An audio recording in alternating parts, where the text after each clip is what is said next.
ராசியா நீங்க? உங்கள்ட்ட எதை கத்துக்கலாம்னா உண்மையா எப்படி லவ் பண்றதுன்னு கத்துக்கலாம். லவ் பண்ண மாட்டீங்க. அப்படி ஒருவேளை உண்மையா லவ் பண்ணிட்டீங்கன்னா அதுக்காக எந்த எக்ஸ்ட்ரீம் வேணாலும் போவீங்க. அவங்களுக்காக போராடி அந்த வாழ்க்கையை அவங்க தான் வேணும் அப்படின்னு எந்த இடத்துலயும் நிப்பீங்க. அதே மாதிரி ரொம்ப நடுநிலையா பேசுவீங்க.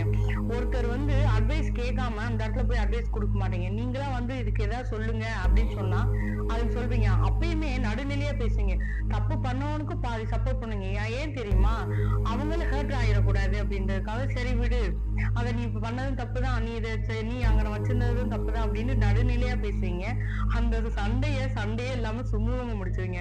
உங்கள்ட்ட அப்பா அம்மால யார் பிடிக்கும் அப்படின்னு கேட்டா நீங்க என்ன தெரியுமா சொல்வீங்க? மத்தவங்க எனக்கு அப்பா பிடிக்கும் அம்மா பிடிக்கும்னு சொல்லுவாங்க. ஆனா நீங்க அப்படியே யோசிச்சுட்டே இருப்பீங்க என்ன சொல்லலாம் அப்படின்ட்டு.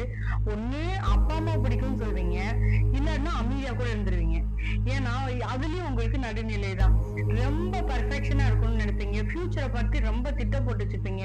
துலாம் ராசியில பாதி பேருக்கு சுக்கிரனோட ஆதிக்கம் பெற்ற ராசின்றதுனால சின்ன வயசுலயே வீடு வண்டி வாகனம் அமைப்பு கிடைச்சிருக்கும். அப்படி கிடைக்கலன்னா திருமணத்துக்கு பின் எல்லாமே அமைஞ்சிரும். ஒரு சின்ன குழந்தையா இருந்தாலும் அந்த குழந்தைக்கு மரியாதை கொடுக்கணும்னு நினைப்பீங்க. அதே மாதிரி அது எவ்வளவு பெரியவங்களா இருந்தாலும் நம்மளுக்கு மரியாதை கொடுக்கலன்னா அவங்களை விட்டு விலகிடுவீங்க. இவங்க ரொம்ப ஹர்ட் பண்ண மாதிரி கேவலமா நடத்திட்டா உங்களுக்கு சுத்தமா பிடிக்காது. ஒரு சின்ன விஷயம் கத்துக் கொடுத்தாலும் அதை அப்படியே பிடிச்சுக்குவீங்க. கற்பூரம் மாதிரி மறக்கவே மாட்டீங்க. மத்தவங்க 2-3 தடவை யோசிப்பாங்க. ஆனா துலாம் ராசிட்ட எது சொன்னாலும் உடனே கம்ப்யூட்டர் மாதிரி ஏற்றி வச்சுக்குவாங்க. அப்படிதானே? உங்களுக்கு பிடிக்காதவங்க யாராவது தப்பா சொன்னா கூட அது உண்மை இல்லைன்னா நீ பேசுறது தப்பு, நம்மளுக்கு அது தேவையில்லை, இது இப்படி பேசக்கூடாது அப்படின்னு சொல்வீங்க. உண்மைதானே? உங்களுக்கு பிடிக்காதவங்களாவே இருந்தாலும் நீங்க அதை தப்பா பேசக்கூடாது மனசுல நினைப்பீங்க.